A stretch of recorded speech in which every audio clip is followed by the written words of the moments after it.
Kenapa laba semakin bulan semakin turun? Lama-lama saya bisa bangkrut. Besar pengusaha tidak memperhatikan aspek-aspek yang mungkin kecil dalam analisis laporan keuangan, namun sangat berpengaruh untuk kesuksesan dari perusahaan itu sendiri. Salah satu contoh yang sering dilupakan yaitu rasio profitabilitas. Rasio profitabilitas diperlukan untuk pencatatan transaksi keuangan. Biasanya dinilai oleh investor dan kreditur. Semakin tinggi nilai rasio, maka semakin baik kondisi perusahaan tersebut.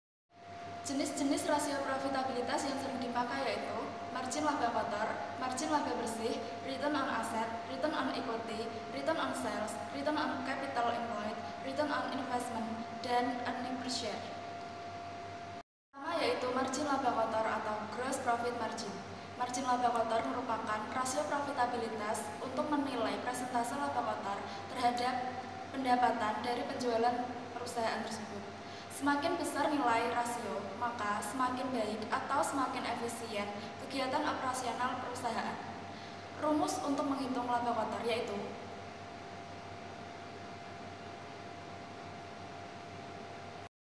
yang kedua yaitu margin laba bersih atau net profit margin. Margin laba bersih merupakan rasio profitabilitas untuk menilai persentase laba bersih setelah dikurangi pajak terhadap pendapatan yang diperoleh dari penjualan. Semakin tinggi margin laba bersih, maka semakin baik operasi suatu perusahaan. Rumus untuk menghitung laba bersih yaitu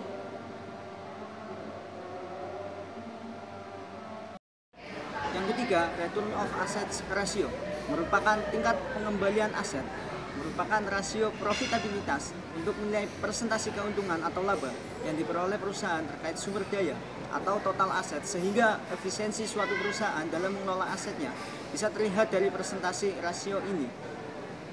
Adapun menghitung return of assets ratio, rumusnya seperti ini.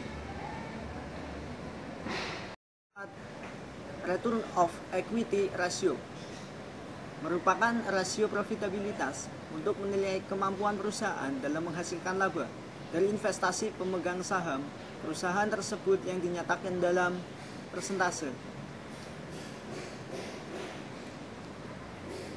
ROE dihitung dari penghasilan atau income perusahaan terhadap modal yang diinvestasikan oleh para pemilik perusahaan atau pemegang saham biasanya dan pemegang saham preference.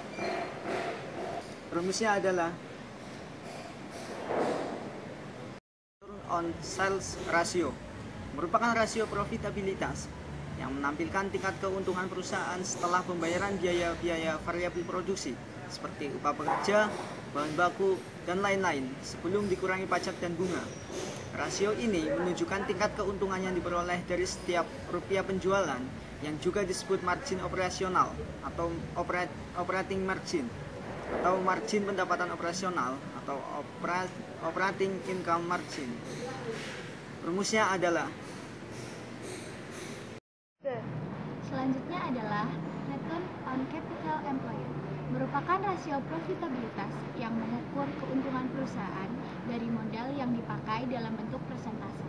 Modal yang dimaksud adalah ekuitas suatu perusahaan ditambah kewajiban tidak lancar atau total aset dikurangi kewajiban lancar. Ada dua rumus return on capital employed. Yang pertama adalah, yang kedua adalah return on investment merupakan rasio profitabilitas yang dihitung dari laba bersih setelah dikurangi pajak terhadap total aktiva. Return on investment berguna untuk mengukur kemampuan perusahaan secara keseluruhan dalam menghasilkan keuntungan terhadap jumlah aktiva secara keseluruhan yang tersedia pada perusahaan. Semakin tinggi rasio ini, berarti semakin baik kondisi suatu perusahaan. Adapun contohnya atau rumusnya adalah yang terakhir adalah earning per share, merupakan rasio profitabilitas yang menilai tingkat kemampuan per lembar saham dalam menghasilkan laba untuk perusahaan. Manajemen perusahaan, pemegang saham bisa dan calon pemegang saham sangat memperhatikan earning per share karena menjadi indikator keberhasilan perusahaan. Rumusnya adalah